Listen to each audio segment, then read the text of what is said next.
Hello friends, जैसा कि हमने लास्ट एपिसोड में देखा था कि क्विंगडम उस ऑक्शन में से काफ़ी सारी चीज़ फ्री में ले लेता है, जो कि उसके टोकन के हिसाब से 3 बताई गई थी और उस टोकन के 3 इंपॉर्टेंट टीजर्स को ले लेता है। न्यू यॉन्ग मास्टर काफ़ी ज़्यादा गुस्से में हो रहा होता है और वो उसको सताने की कोशिश करता है। इसके बाद वो गुस्से में उसे बोलते हुए वहाँ से निकल जाता है।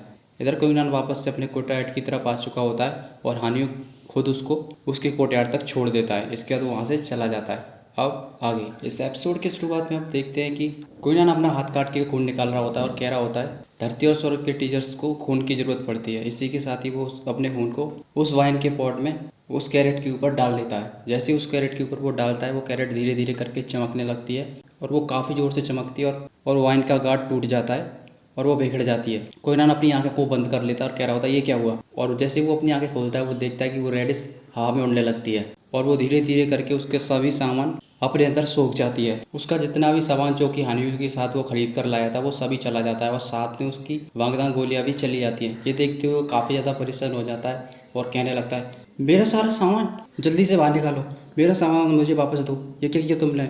मेरा जितना भी सामान था तुमने सब खा लिया, मेरी यहाँ तक गोलियां भी ले ली तुमने, सब निकालो बाहर। इसी के साथ ही वो उसको पकड़ने की कोशिश करता है, पर वो बार बार से हट जाती है और क्विंगडम उसको पकड़ने की कोशिश करता रहता है, पर वो उड़ते हुए उसकी सभी अटैकों को डॉज कर रही होती है। क्विंगडम फिर से अपनी कई सारी आफ्टर इमेज निकाल देता है और उसके चारों तरफ से पकड़ने की कोशिश करता है, पर वो उसकी सभी इमेज उसको फोड़ देती है और वापस से क्विंगडम नीचे आ जाता है। क्विंगडम नीचे आ जाने के बाद कहने लगता है जल्दी से मेरा सामान बाहर निकालो। तभी इसी के साथ ही वो अपनी वॉर गॉड की लेफ्ट आई को ऑन कर देता है और देखने लगता है कि उसे पता चलता है कि उसका सारा सामान कैरेट ने पूरी तरह से डाइजेस्ट कर दिया है। ये देखते हुए वो परेशान हो जाता है और कहने लगता है इसने तो मेरा पूरा सामान डाइजेस्ट करके छोड़ दिया। उसको और ज़्यादा गुस्सा आने लगती है और कह रहा होता है जल्दी से मेरा सामान निकालो बाहर। इस तरह उस रेडिस में से आवाज़ आ रही होती है मैंने तुम्हारा सारा सामान ले लिया तो तुम्हें बहुत ज़्यादा सुख होना चाहिए, क्योंकि इस प्रिंसेस ने तुम्हारा सामान लिया है तो तुम्हें ऐसा लगना चाहिए कि जैसे कि तुमने कोई बहुत अच्छा काम किया है और आज के बाद मैं तुम्हें अपना नौकर बनाती हूँ। आज से तुम सब बाहर जाओगे और मेरे लिए सारी गोलियां लेके आओगे और मुझको दोगे।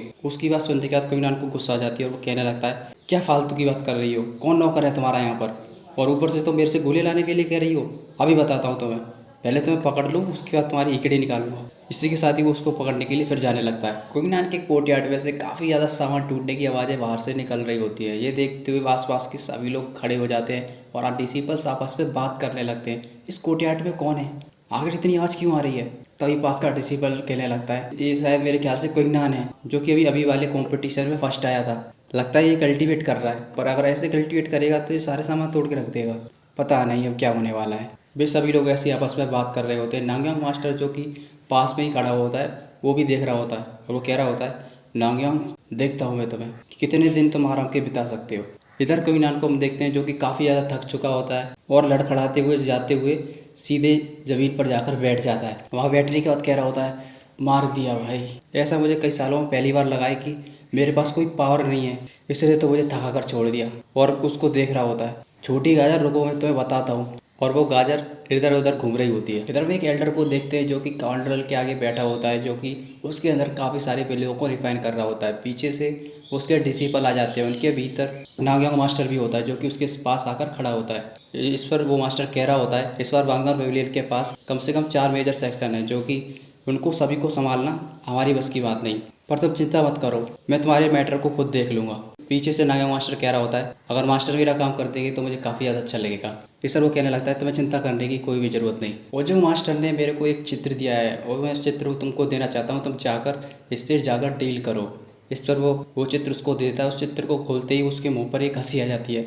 वो देखता है उस चित्र के अंदर किसी और का नहीं बल्कि क्विंगडम का ही चित्र होता है और सोचने लगता है अब तो रॉयल फैमिली भी तुमको मारना चाहती है, अब मैं देखता हूँ कि आखिर तुम अब कैसे बचते हो इससे। इधर हम क्विंगडम को देखते हैं जो कि अंदर ही अभी कल्टीवेट कर रहा होता है। कल्टीवेट करने के बाद वो एकदम ही ब्रेक थ्रू कर जाता है। उसके बाद ही वो उठकर बैठ जाता है और कहने लगता है मैं 9th स्टेज में पहुंच गया बॉडी टेम्परिंग लेम के।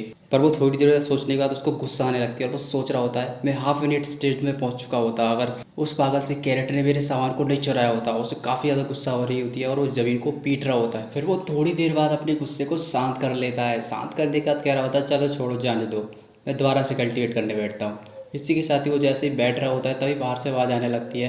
बाहर सोलंग उसको आवाज़ लगाने लगता है। उन लोगों की आवाज़ सुनते ही वो तुरंत बाहर पहुंच जाता है। वो देखता है कि चुयन और सोलंग दोनों लोग आए हुए होते हैं। सोलंग उसको कुछ बताने की कोशिश कर रहा होता है, तभी वो देखता है कि क्विंगडम दोबारा से ब्रेक थ्रू कर चुका है। ये देखते हुए कह रहा होता है तुम दोबारा से ब्रेक थ्रू कर चुके। इस पर क्विंगलैन हंस देता है। इस पर क्विंगलैन हंस देता है और उससे कुछ भी नहीं कहता। तभी चुयन बाहर निकल के आती है और कहने लगते हैं, देखो क्विंगलैन, तुम्हारे गेट के पास एक एनवेलप आया है, देखो इसके अंदर कुछ लेटर है। उस लेटर को क्विंगलैन ले लेता है और उसे खोलकर देखने लगता है। वो लेटर उसके पास नागयांग मास्टर ने ही भेजा होता है और वो उस लेटर को पढ़ते हुए सोच रहा होता है। इस लेटर में नागयांग सिटी के कंपटीशन के बारे में लिखा हुआ है, जो कि उसने क्विंगलैन को खुद ही वहाँ पर उस कंपटीशन में आने के लिए चैलेंज दिया है। वो इस बात को उन दोनों लोगों को बता देता है।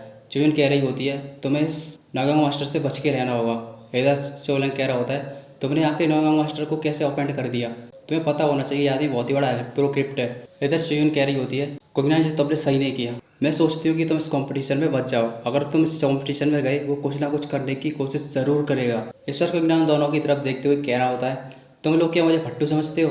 तुम सोचते हो कि ये छोटा सा ये चिंदी मास्टर मुझको कुछ दिक्कत पहुंचा सकता है? इसको तो मैं उसी कंपटीशन पे बताऊंगा, तुम चिंता मत करो। इधर चुयन उससे कह रही होती है, ये तो सब ठीक है, पर मुझे लगता है ये कंपटीशन 3 महीने में स्टार्ट होने वाला है और इसके टॉप 5 पे जो भी लोग आते हैं उनको बहुत ही अच्छे अच्छे ट्रीजर भी मिलते हैं। उसकी बात सुनते ही कोई ना तुरंत कहने लगता है, ट्रीजर मिलते हैं? अच्छा अच्छा, कौन से ट्रीजर मिलते हैं? ये सर वो कहने लगती है, ये लोग वही डिसाइड करते हैं, पर अच्छे खासे ट्रीजर मिलते हैं। पर तुम्हारे पास सिर्फ 3 ही महीने हैं, पर उसके अंदर काफ़ी सारे अच्छे एस्पेक्ट आते हैं, जो कि आउटर कोर्स से सभी लोग बहुत ऊंची रेले में होते हैं। तो तुम थोड़ा सा यहाँ पर जाकर बच कर रहना, क्योंकि मुझे नहीं लगता कि ये नागयांग मास्टर का कोई अच्छा इरादा है। ये सर वो कहने लगता है, चलो ठीक है, इसको तो मैं देख लूंगा। इसके बाद कोई ना तुरंत ही अपनी प्रैक्टिस करना स्टार्ट कर देता है और वो छोटी कैरेट उसको लगातार देखती रहती है। कोई ना अपनी तलवार में एक बड़ा सा पत्थर फांसते हुए उसको चला रहा होता है और वो उसको देख रही होती है। काफ़ी देर देखने के बाद वो कहने लगती है, जाओ मेरे लिए 2 गार्ड वाइन लेके आओ, मैं अपनी पेट की भूख मिटाना चाहती हूँ।